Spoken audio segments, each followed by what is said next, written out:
investing is a strategy where an investor will buy stock in companies that they think have the greatest potential to grow. They expect that current growth will continue by reinvesting revenue back into the company. Fundamental analysis is often used to help determine which stocks are offering a rate of growth that justifies their current price, which may appear too high to value investors. Fundamental analysis is a method of study that uses a company's financial statements to help determine a company's value. Growth stocks may drastically fluctuate in price when information about the company is released. This can be information related to sales, revenue, earnings, or future earnings. These price fluctuations may significantly impact the potential for consistent profit for short-term investors, and may be too much risk for some investors to take on. It's no surprise to find that most growth companies are in the growth stage of the business lifecycle.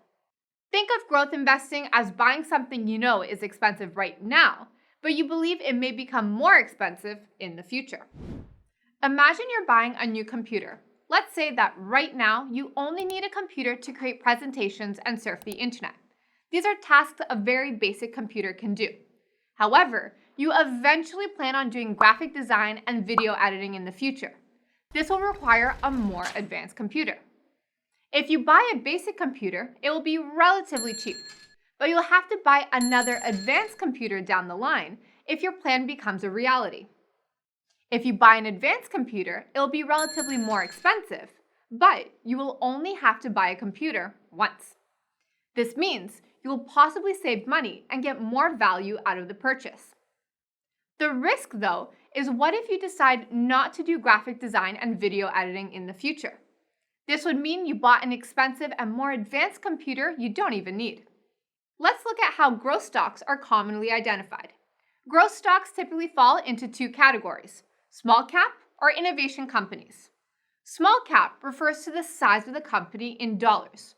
This is determined by multiplying the number of shares by the current price.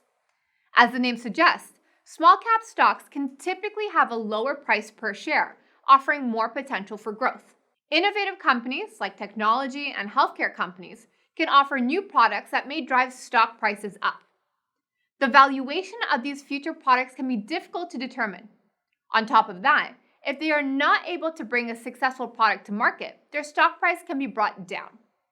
New companies that become growth stocks typically have some of the following traits. They operate in a large and expanding market space. They have a sustainable competitive advantage, positive cash flow, a repeat business model, strong historical price increases, a positive corporate culture, talented leadership with ownership in the company. Like value investing, growth investors can spend a considerable amount of time researching companies. But as with value investing, tools found in WebBroker can make this process easier. The Screener tool will let you create a list of stocks based on certain fundamental criteria. Once you have a list created, if you want to dive deeper into a company's financial data, click the Fundamentals and Earnings tab from the Stock Overview page. To learn more about the tools available on WebBroker, visit the WebBroker Essentials course lesson in the Learning Center. If you want to use a growth-based investing strategy but don't have the time to do the research, a managed product may save you time. Let's review the persona a typical growth-based investor might have. Their typical investing time frame can be medium to long. Their risk tolerance can usually be described as moderate to high. How much capital or time an investor commits to their portfolio depends on whether they choose their own stocks, which can be time-consuming, or use a managed solution, which might require less time.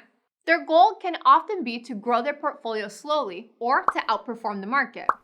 And they may typically invest in individual stocks, ETFs, and mutual funds. Now that you know about both value and growth investing, let's compare the two.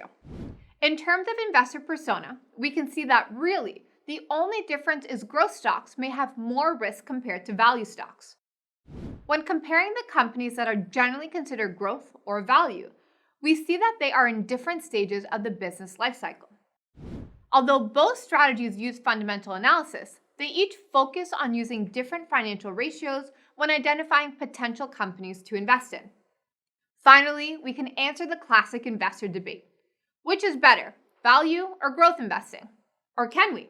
As an investor, you don't have to choose one strategy over the other.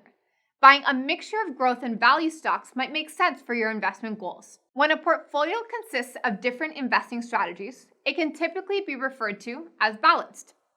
Balanced portfolios can include income-generating investments as well. For more, check out our video on income investing.